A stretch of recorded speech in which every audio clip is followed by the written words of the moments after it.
Olá pessoal, que Deus abençoe a sua vida. Eu não preciso dizer que estou com saudade de todo mundo, né? A gente está matando a saudade devagar aqui, né? Parece no culto presencial e aparece uma pessoa, aí no outro outra diferente. Então, assim, a gente está matando a saudade devagar. Então, em breve, eu tenho certeza que estaremos todos aqui reunidos e vamos louvar ao Senhor e agradecer a Ele, porque até aqui Ele nos guardou, nos sustentou. Deus tem guardado o povo aqui da Betânia, graças a Deus. Obrigado, Senhor, por isso. E que Deus abençoe a sua vida mais uma vez neste dia. Eu quero, nesse dia de culto, nessa noite de culto, né? Eu quero ler com vocês Jó, livro de Jó, capítulo 42, que diz assim. Vamos ler só o verso 10. Mudou o Senhor a sorte de Jó, quando este orava pelos seus amigos, e o Senhor deu-lhe o dobro de tudo que antes possuíra. Obrigado, Senhor, pela tua palavra. Obrigado, Senhor, pelo teu amor, pelo teu cuidado. Obrigado porque o Senhor até aqui nos guardou, nos sustentou. Obrigado pela sua presença em nosso meio. Que isso não tenha a ver com o mesmo lugar, mesmo espaço, mas saber que o Senhor está presente nessa igreja, e esta igreja congrega online, mas o teu Espírito paira, o seu Espírito está sobre todos nós, mesmo em nossas casas, ou aqui na igreja, o Senhor está presente. Obrigado, Pai, em nome de Jesus, amém. É muito lindo ler esse texto no final, ler Jó 42, tendo o Senhor falado estas coisas a Jó, disse a Elifaz, o temanita, dizendo aos amigos de Jó que a minha ira, o Senhor falando com eles, a minha ira se acendeu contra você, contra os teus dois amigos, porque vocês, lembram do texto? Porque vocês não falaram, porque tu não disseste de mim o que era correto. Vocês foram acusar Jó, vocês foram levantar hipóteses de que Jó fizeram alguma coisa.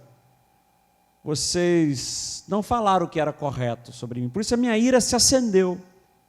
Deus orientou aos amigos de Jó que pegassem ofertas, carneiros, novilhos, e que Jó ofereceria holocaustos e que a intercessão de Jó seria aceita. Por esses amigos que levantaram, deram opinião de que Deus estaria irado contra Jó, por isso tudo isso lhe sobreveio. Esse é um pouco o ambiente do livro de Jó. É um livro do pós-exílio, 537, era o ano.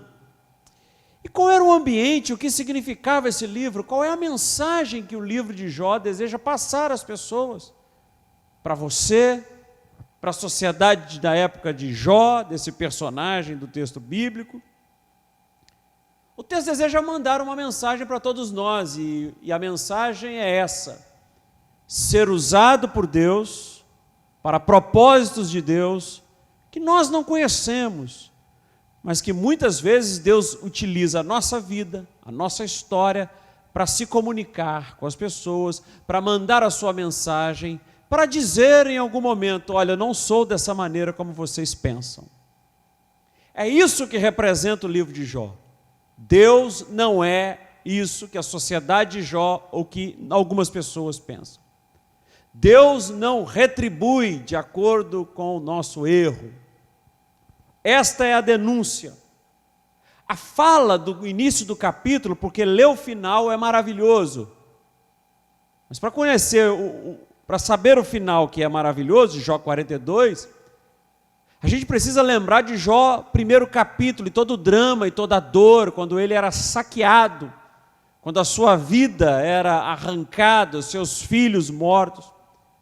E a acusação é essa: Jó, debalde, teme a Deus. Jó serve a Deus porque Deus dá tudo para ele. Também o Senhor o cerca de coisas boas. Lembra da acusação? O Senhor o cerca de coisas boas, toca na sua vida que Ele vai te negar. O livro de Jó transmite para todos nós um sentimento de integridade, de fidelidade a Deus, de que não importa o temor ou a dor que eu venho enfrentar, eu permanecerei firme. O Senhor cercou a sua sebe de bênçãos, a obra de suas mãos prospera. Essa é a denúncia. E essa denúncia não é essa, é a acusação. E a denúncia que o livro de Jó faz é de que um homem, e na vida de Jó, na experiência de Jó, é de que um homem e uma mulher não devem seguir a Deus pelos benefícios materiais. O livro de Jó representa um homem que perde tudo e permanece íntegro, porque os seus olhos não estão nas coisas, nos benefícios, mas sim em Deus. Por isso, quando chega a acusação, tem a autorização, pode tocar. Porque Deus sabia do comprometimento de Jó, porque Deus sabia da integridade de Jó. Agora, será que Deus pode olhar para a nossa vida e falar, pode fazer isso com ela ou com ele? Porque eu confio nesta pessoa que me segue, que me serve. Será que podemos usar a nossa vida? Será que Deus pode fazer da nossa vida instrumento para mandar mensagens às pessoas? E não importa qual seja o drama, permanecer fiel ao Senhor, será que estamos dispostos a isso? O texto do livro de Jó, a palavra que nós anunciamos, e eu li só o final, mudou o Senhor a sorte de Jó, é para mostrar o percurso, a peregrinação de um homem que mesmo com toda a prosperidade e perdendo tudo, permanece firme, confiando em Deus. Porque a acusação vem dura, estende a mão nele, toca a sua vida e verás que ele blasfemará contra ti. O texto vem esclarecer sobre a teologia da retribuição, da restituição judaica. Uma teologia que está muito presente em nossos dias, de que se alguém está enfermo, de que se alguém está doente, se está até endividado, né? A pessoa está endividada, foi Deus que está cobrando, ela não, ou seja, ela não gastou demais, né? Deus está confiante de que Jó poderia mudar esse pensamento das pessoas, de que se alguma coisa vai errado, é Deus que está cobrando, é Deus que está acusando, é o diabo que está agindo. O texto vem desmontar isso. Se você ler o livro de Jó todo, o texto vem quebrar isso radicalmente. Então você não poderá nunca mais, a partir de hoje, ouvir de que alguma coisa deu errado na sua vida, de que isso está ruim, de que alguém na sua família está doente, é Deus cobrando a conta, é o diabo. Não, o texto vem mostrar para nós de que Jó permanece firme, confiando no Senhor, acreditando que o Senhor é o sustentador de sua vida. Porque o coração de Jó não está nesses benefícios, mas o coração de Jó está em Deus.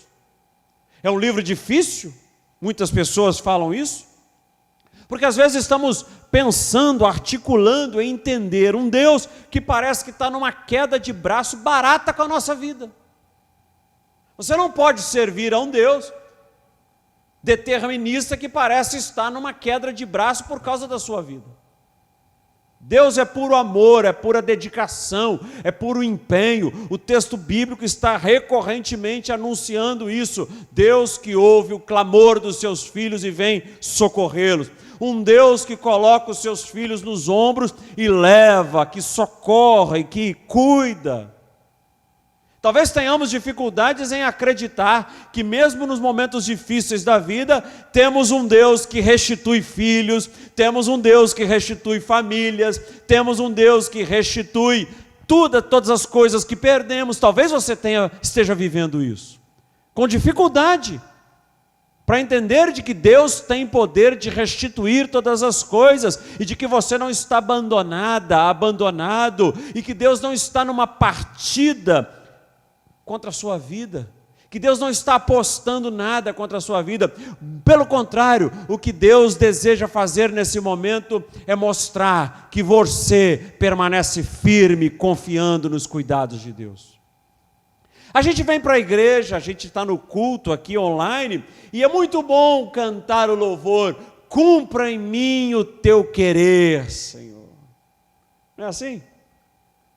Cumpra em mim o teu querer, faça o que está em teu coração. Mas no fundo não é bem assim, né?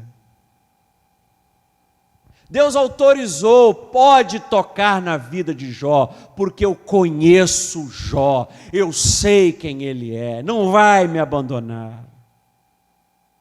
E quando pedimos a Deus: cumpra em nós os teus planos, faça o que está no teu coração, e a coisa vai ficando difícil. Senhor, nos dê paciência, e vem aquelas experiências para moldar a nossa experiência, e a gente já fica inquieto. Jó também foi perdendo a paciência pacientemente, né? Porque ele é um ser humano, ele briga com Deus. No capítulo 38, tem uma briga grande, ele questiona Deus, ele reclama, ele chora. A resposta de Deus para Jó é: onde tu estavas, Jó? Onde tu estavas quando eu criei todas as coisas? Talvez a resposta de Deus para você nessa noite seja essa: onde você estava quando eu criei todas as coisas? Agora pensemos, isso foi só a introdução do livro. Vamos pensar nos amigos de Jó. Vamos pensar nesses amigos que souberam do seu drama, souberam da sua dor e foram até a sua casa. Para apoiar? Não, para julgar.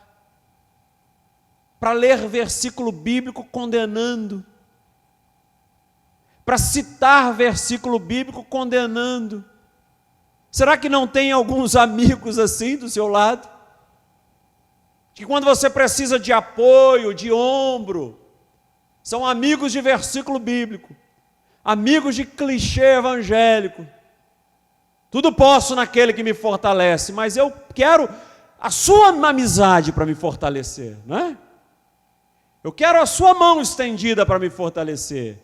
Não é amigo de versículo bíblico, amigo de clichê evangeliquez. Tudo posso naquele que me fortalece. Ora que melhora.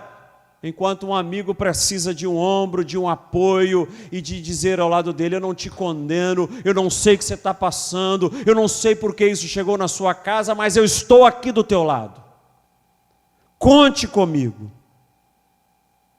Mas às vezes as pessoas se aproximam, como esses amigos de Jó, cita o nome: Elifaz, Bildade e Zofar.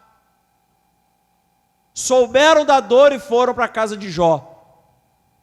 Esses amigos que querem impor a Jó questões que eles mesmos não têm condições de desempenhar. E às vezes se aproxima de perto, as pessoas se aproximam, e elas desejam impor a nós questões ou condições que elas mesmas não conseguem desenvolver, não conseguem desempenhar. Elas querem acusar, elas querem condenar, elas dão a receita: você precisa fazer desse jeito, é dessa maneira, mas elas mesmas não cumprem. São os amigos de Jó. Tem uma receita: olha, está acontecendo na sua vida, faz dessa maneira, mas elas mesmas não promovem, elas mesmas não executam desse jeito. Amigos que ainda com a sua aproximação só jogam peso, só impõem. E a dor parece ir aumentando. Amigos como a experiência de Saul e Davi, quando Saul veste Davi com a sua armadura, e Davi não consegue caminhar. Pessoas que lançam sobre nós esse peso, essa dificuldade, e a gente não consegue dar conta, e às vezes com argumentos e com posturas que elas mesmas não cumprem. Então nós precisamos tratar e ter cuidado de como a gente avalia a dor dos nossos amigos. Nós precisamos ter sensibilidade e pensar 200 vezes as opiniões que lançamos, as opiniões que você emite.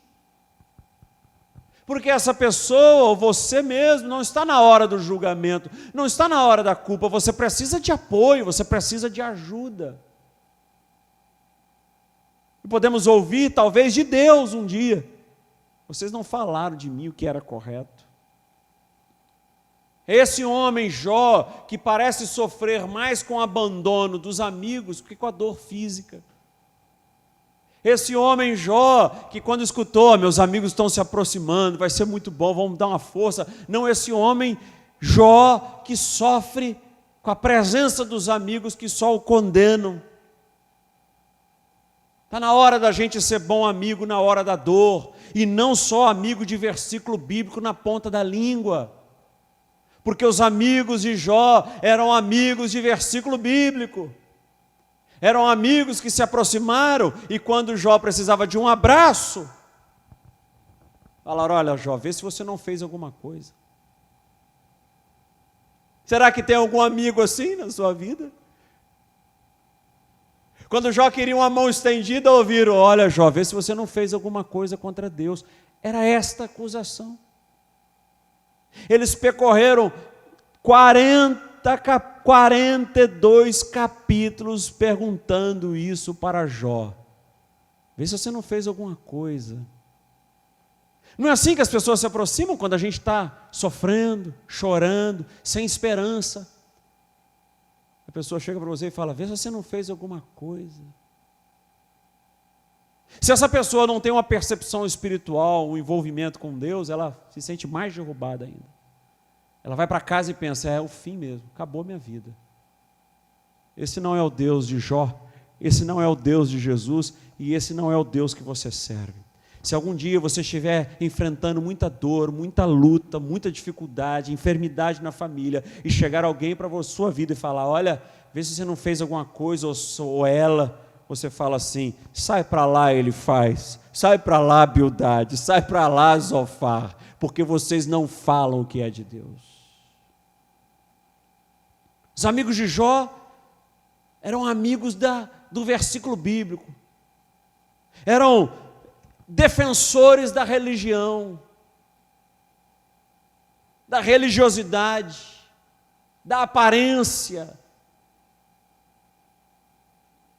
Eram amigos da facilidade, amigos da resposta fácil, sabe?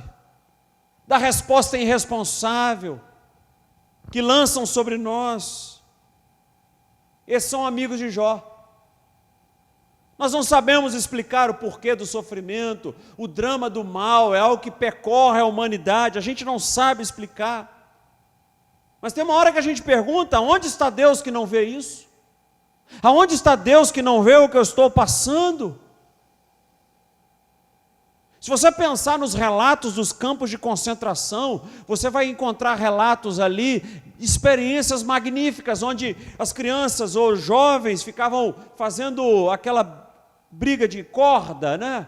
Quando um puxa para um lado, o outro para o outro, e cabo de guerra, e ficava ali no cabo de guerra, e os soldados batiam, os soldados machucavam, e eles ficavam assim, os soldados com aqueles que ficavam no campo de guerra, no cabo de guerra: onde está Deus? Aonde está o teu Deus? Aonde está o teu Deus? E tem um relato de um campo de concentração, de que enquanto estava ali no cabo de guerra, um jovem olhou para o soldado e falou: ali está Deus. Onde está Deus? Ali. Aonde? na corda com a gente, apanhando junto, do meu lado, sofrendo comigo. Este é o Deus de Jesus, que participa da nossa dor.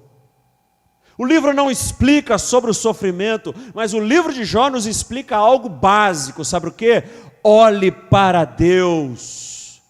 Os meus olhos te veem, Senhor. O meu Redentor vive, pois eu sei que o meu Redentor vive e que por fim se levantará sobre a terra. Jó, capítulo 19, verso 5. Ele vive, Deus existe, Deus está presente, Deus está agindo, Deus está conosco. Ele vai agir, Ele vai se levantar na hora certa. Por isso, faça como Jó, olhe para a grandeza de Deus. Quando vier a acusação, quando os amigos se aproximarem tentando jogar mais culpa, você passe a olhar para a grandeza de Deus. E lembre-se das palavras de Jesus para os discípulos, João 15:5, sem mim nada podeis fazer. Lembra de Jó 42, verso 5, eu te conhecia só de ouvir falar, mas agora os meus olhos te veem, agora eu ando contigo. Essa é a experiência marcante de Jó. Conhecia Deus de ouvir falar, mas agora tem uma experiência com Deus, agora caminhou com Deus, no seu drama viu o Senhor. Os problemas de Jó começam a tomar outra dimensão quando ele percebe a grandeza de Deus. Quando no capítulo 38 ele está questionando, reclamando, como nós fazemos, né, brigando, e Deus responde: onde você estava? Onde você está, meu irmão? Onde você estava quando Deus criou todas essas coisas? O que temos de Deus não é suficiente? Será? Você olha para a sua vida e pensa: o que eu tenho não é suficiente? Como? Uma vida com Deus? Um Deus que caminha contigo e que às vezes no seu drama, na sua dor, é a oportunidade de conhecê-lo ainda mais, de se aproximar ainda mais dele. O que temos de Deus, será que não é suficiente na nossa vida? Olha a experiência, olha a vida de Jó, justo, se desviava do mal, reto. Isso não é suficiente? O que mais você quer? O homem justo, íntegro, temente a Deus, se desviava do mal. Ou seja, Jó é o perfil do crente, né? Na casa desse não pode ter nada. E chegou. Por isso que o livro de Jó faz uma denúncia contra essa teologia da retribuição que estão pregando pela televisão e que as pessoas estão consumindo esse tipo de teologia que é perversa, que mata a nossa experiência mais simples, mais genuína com Deus. Justo, íntegro, temente a Deus, se desviava do mal, sacrificava pelos seus filhos, e um dia a notícia chegou, dizendo para nós de que Deus está olhando a nossa vida e sabe quando os nossos olhos não estão nesses benefícios, mas os nossos olhos estão nele. Quantas dores, quantos problemas, quantas frustrações, quantas decepções. Será que você não teve a capacidade de perceber que às vezes são cercas?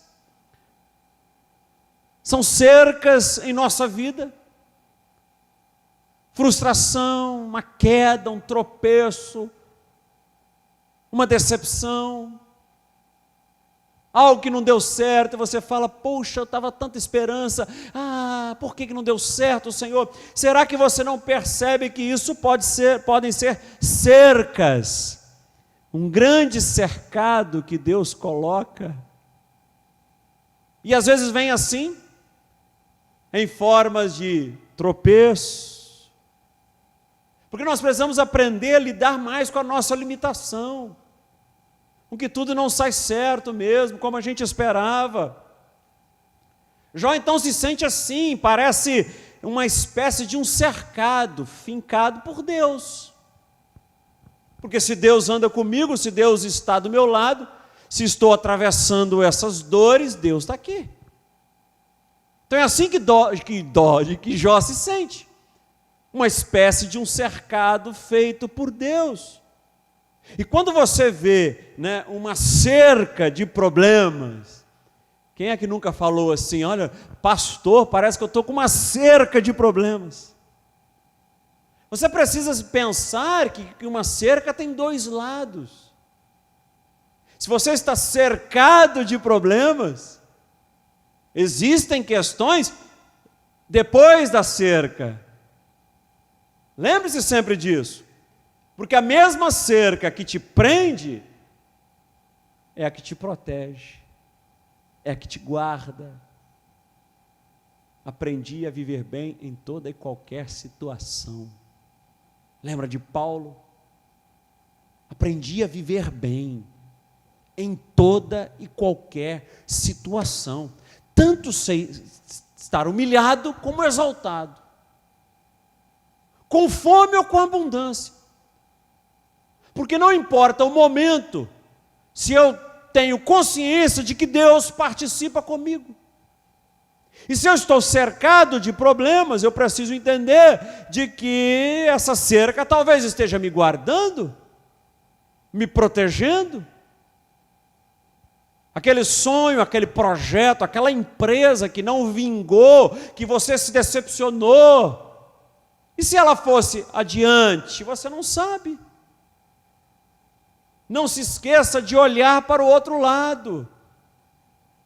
Não se esqueça de pensar como seria se de um lado da cerca você está com a sua dor, com o seu drama, com as suas perdas, com as suas lágrimas. Do outro lado pode ter um inimigo astuto, bufando de ira, porque Deus te cercou por todos os lados, somente esperando que Deus remova essa cerca para te destruir. Pense nisso, porque aquilo que limitava Jó era a mesma coisa que o protegia, e a gente dá o nome disso de plano de Deus. Qual tem sido a tua relação com essas provações, com essas cercas de provações que Deus tem colocado na sua vida? Qual tem sido a sua relação quando você imagina, sonha com alguma coisa e não dá certo, e você pensa, o que Deus gostaria, o que Deus quer fazer com isso, o que essa cerca, o que esse problema deseja me dizer? A resposta vai depender de que lado da cerca você está olhando. Se você está reclamando, resmungando, lamentando, sofrendo porque não deu certo, ou você está olhando e pensando, bem, Deus me guardou. Será que você não está vendo que cercas de Deus na nossa vida, ou você está vendo essas cercas como restrições aos seus sonhos, enquanto na realidade pode ser uma providência de proteção divina? Talvez você esteja olhando dessa maneira. Isso está atrapalhando os meus sonhos, isso está atrapalhando a minha vida. Não, talvez isso seja uma providência. Lembra a experiência de uma família? A esposa em luto conversava com o pastor e falava, por que Deus permitiu tudo isso?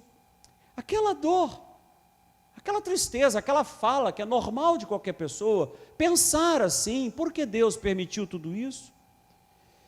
Perguntando, questionando ali, não posso compreender.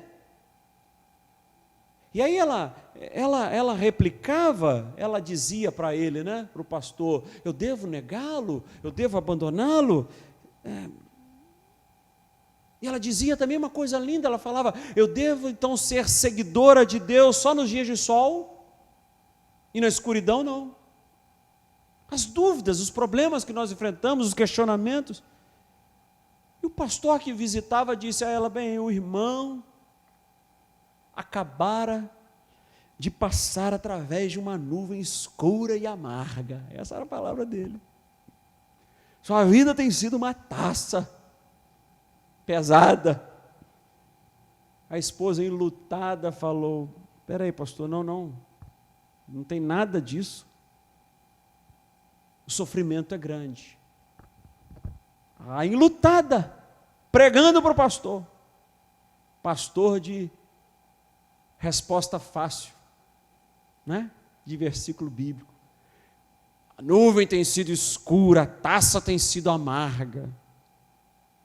Ela falou, não, sofrimento é duro, bastante.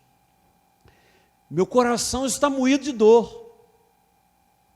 Mas não houve nuvem alguma, não tem nuvem nenhuma. Através de tudo não houve nada que se interpusesse entre mim e o Senhor. Jamais na minha vida, ela dizendo, a mão de Deus foi tão confortadora, foi tão terna como através do que me sobreveio nessa semana. Sofrimento sim, mas nuvem nenhuma. Deus está aqui. Deus está presente. Quero dizer para você, lendo esse versículo 10, mudou o Senhor a sorte de Jó, quando ele orava pelos seus amigos. Eu quero dizer para você que me ouve, que você é parte da solução que Deus tem. Você mesmo que está me ouvindo, você é parte da solução que Deus tem. Às vezes você pergunta, Senhor, como será? Como é que o Senhor vai resolver? O que vai acontecer? Sim, você é parte da solução que Deus tem. Você não é o todo, e Deus também não vai fazer tudo sozinho. Você é parte desse processo. Vamos ler de novo? Mudou o Senhor a sorte de Jó, quando este orava pelos seus amigos, e o Senhor deu-lhe o dobro, tudo o que antes possuíra. A pergunta retorna, onde está Deus que não vê isso? A pergunta do meio do sermão, aonde está Deus que não está vendo o que eu estou atravessando? A resposta é do cabo de guerra, está aqui conosco no cabo de guerra, fazendo força. Aqui está Deus comigo, atravessando esse momento difícil, na ponta da corda, na ponta do meu problema, dizendo para mim, age, permanece, você é instrumento que eu escolhi, é preciso agir, faça o que é preciso que eu te ajudo. Você é parte da solução que Deus tem para a sua casa, para a sua vida, para a sua família, para os seus sonhos. Enquanto Jó orava pelos seus amigos que o acusaram, que o abandonaram, Deus estava mudando a sua sorte. Então nós precisamos pensar no meio das grandes provações. Precisamos dessa espécie de fé que nos levará a cantar, aonde quer que seja, Senhor, eu irei. Em qualquer lugar ali estarei. E compreender que Deus tem o domínio sobre todas as coisas, que Ele é sábio, que Ele é poderoso, que Ele conduzirá a nossa história, e que no fim tem algo guardado por Ele, porque Ele está construindo a sua história, porque Ele está na construção da sua vida, porque Ele está te auxiliando. Spurgeon dizia que eu arrisco-me dizer que a maior bênção terrena, olha o que ele dizia, esse grande pregador, a maior bênção terrena que Deus pode dar a cada um de nós é a saúde. Olha só o que ele falou, a maior bênção terrena que Deus pode nos dar é a saúde, com exceção, olha que coisa grande que eu vou falar, com exceção da enfermidade. Sabe por quê? Porque esta, muitas vezes, tem sido mais útil aos santos do que a saúde. Às vezes a dor pavimenta o caminho para Deus. É o pobre do Jairo, que a filha está sofrendo, indo à morte, e vai até o Senhor. É a mulher com fluxo de sangue, que vendo que ele passaria por ali, foi até ele. A maior bênção é a saúde, dizia Spurgeon, mas com uma exceção é a enfermidade, porque essa tem sido útil aos santos. Os propósitos da nossa vida, as dores, as perdas, as lágrimas, é para edificação, não é para o seu prejuízo. Estrelas só podem ser vistas, e eu quando estou na roça eu vejo muito bem, só quando está escuro, com um poço escuro, e aí a gente pode discernir e ver as estrelas na escuridão. Onde você estava, Jó? Onde você estava? É assim que Deus deseja fazer com a nossa vida. Mudar a nossa sorte. Quando entendermos os seus propósitos. Quando tivermos esse relacionamento íntimo com Ele. E que não importa a acusação que chegar à sua vida, você sabe o Deus que você caminha. Vamos louvar.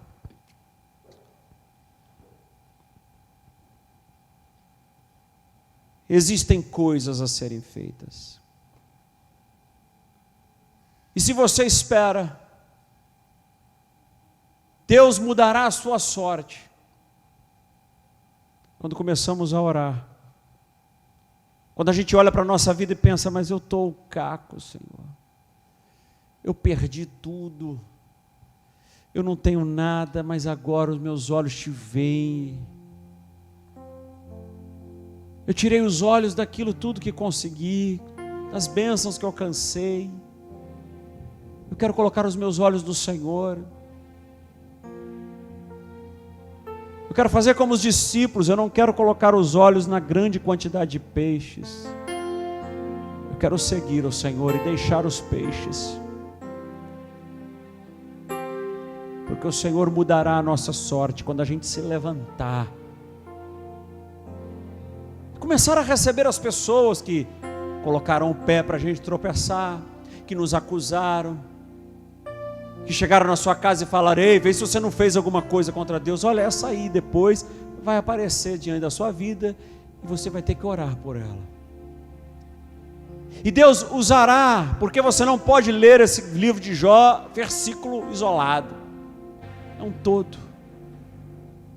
Deus usar a nossa vida para propósitos que nós não conhecemos, para mandar mensagens para as pessoas, para dizer às pessoas como Ele faz, Bildade, olha, eu não sou assim, Deus não é desse jeito. A vida de Jó foi um instrumento para mostrar ao Deus que nós servimos.